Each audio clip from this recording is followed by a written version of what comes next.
check out what Alabama just confirmed. A player has arrived and surprised fans. Nobody expected him to say yes, and he's someone who will really help out this season. I still can't believe this guy is going to play for Alabama. I've got the details, I've got the names, and I'm going to tell you everything. But first, let me ask you a question. Do you think Kalen DeBoer's Alabama is really on the right track with recruiting? Because what I'm about to show you will surprise you. But before we go on, if you haven't subscribed to the channel yet, do it now. Hit the subscribe button and turn on notifications, because we bring you the latest Alabama news every day, straight to the point. Subscribe? Alright, let's get into it. It's late July 2026. Fall camp starts next week, and Alabama is solidifying its 2027 recruiting class. And there's a lot to talk about here. Starting with a name everyone is buzzing about right now. Alius Mayo. He's a junior college cornerback playing at Modesto Junior College in California. He stands 6 feet 4 inches and has an enviable physique. Long arms, a massive coverage radius, and his highlight reel is packed with pass breakups. Alabama made an offer. He came for an official visit in June, and now he's set to announce his decision on August 2nd. Basically tomorrow, choosing between Alabama, Cal, LSU, and other schools.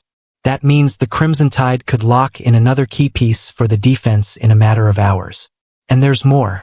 Cedrick Simmons, a wide receiver from Selma, Alabama, who had committed to rival Auburn on June 23rd, has changed course. That's right, he flipped his commitment and chose Alabama on July 15th. He's a physical wide receiver, 5 feet 10 inches, 195 pounds, built like a linebacker, who racked up over 2,000 receiving yards last season. The fanbase went wild over this flip, and the media highlighted it as further proof of the strong relationships DeBoer's staff is building with athletes from the state. Now, let me give you the big picture regarding the class of 2027 because it's important. Alabama wrapped up the summer with about 15 commitments.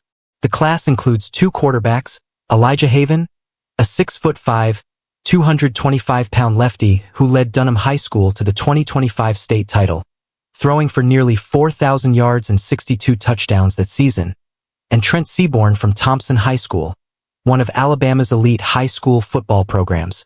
2 quarterbacks committed 2 years in advance. That speaks volumes about the staff's vision.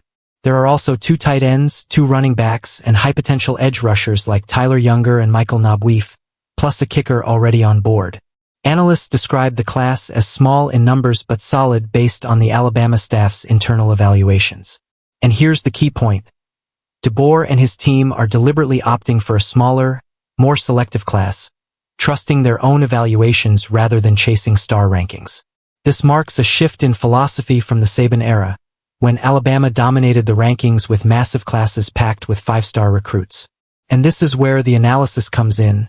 And I want to be clear that this is just my opinion. As I see it, this approach has both advantages and risks. The advantage is that DeBoer's Alabama is showing maturity and self-confidence, not relying on big-name recruits to validate the class. The risk is that, in the current landscape of college football, with the increasingly aggressive transfer portal, a small class could leave the program vulnerable at specific positions, particularly inside linebacker, where Alabama currently has number 2027 commitments. That, in my view, is the biggest gap in this class so far. Alabama fans on social media are divided. One camp celebrates Cedrick Simmons flipping from Auburn and cheers the prospect of securing Alius Mayo. Another group calls for greater aggression in pursuing 5-star recruits, noting that Georgia and Ohio State already hold higher-ranked classes for 2027.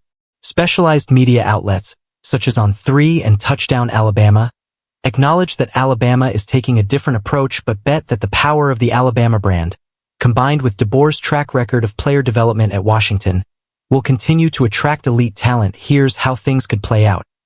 If Alabama lands Alius Mayo tomorrow, the class gets a massive boost in the secondary. If the Crimson Tide can also secure an inside linebacker and another impact wide receiver before December's signing day, this class could pleasantly surprise everyone in the final rankings. If not, it will be a functional class but not a dominant one. And with fall camp starting next week, the team's actual performance in 2026 will be a deciding factor in the strength of recruiting through the end of the year. So, Alabama fans, what do you think about this? Do you agree that DeBoer is on the right track with this more selective recruiting approach? Or do you think Alabama needs to go back to building the kind of dominant classes Saban assembled for years? Agree or disagree? Let us know your thoughts in the comments.